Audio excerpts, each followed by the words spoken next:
издадено време, кой колко да търсиш. Не. Да, наистина. Трябва да, например, 5 минути. Не. Моя. И като мине 5 минути, край. Да, обикновено трябва да е така. Да, ама не е така. Да, ама не е така. Аз признавам, аз си... Ми не сме давали. И аз си признавам. Ударих.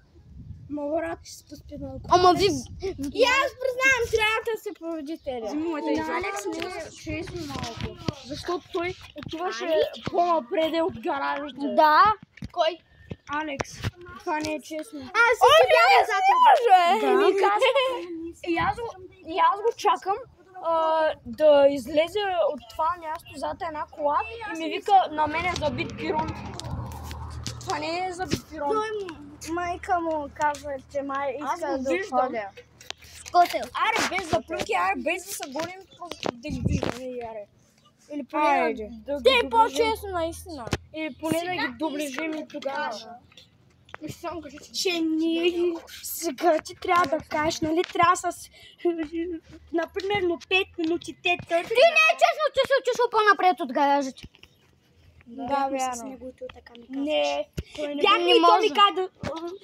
Нали, че ми каза да се скрим за той там. Кристиан, Не може там. Не може, то понеже е пред блока, толкова само все едно блока е тая точка, то кемпера е тук, то може да се скри. Да.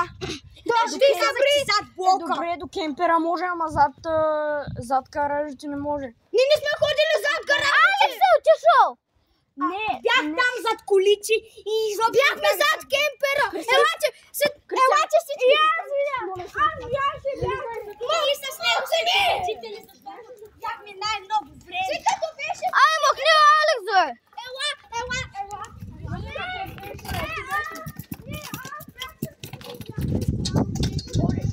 Това нали ме не изключването? Той беше няколко коли пред него. Първият път, когато беше поминал тук, бяхме първо зад кемпера, после отидохме зад една кола. И Олето е така си минаваше и ние бяхме зад кемпера и ние го наблюдахме заедно с Миша. Те говорят, де си минал оттам. И аз бях за... Там не се брои. Бях за втората кола. Да! Беше 6 коли. 6 коли? Да. И като намериш някой го гониш. Като пипнеш там. Зад гаражите. Аз не съм бил зад гаражите. Ама айде без пипане. С пипане и по-яко.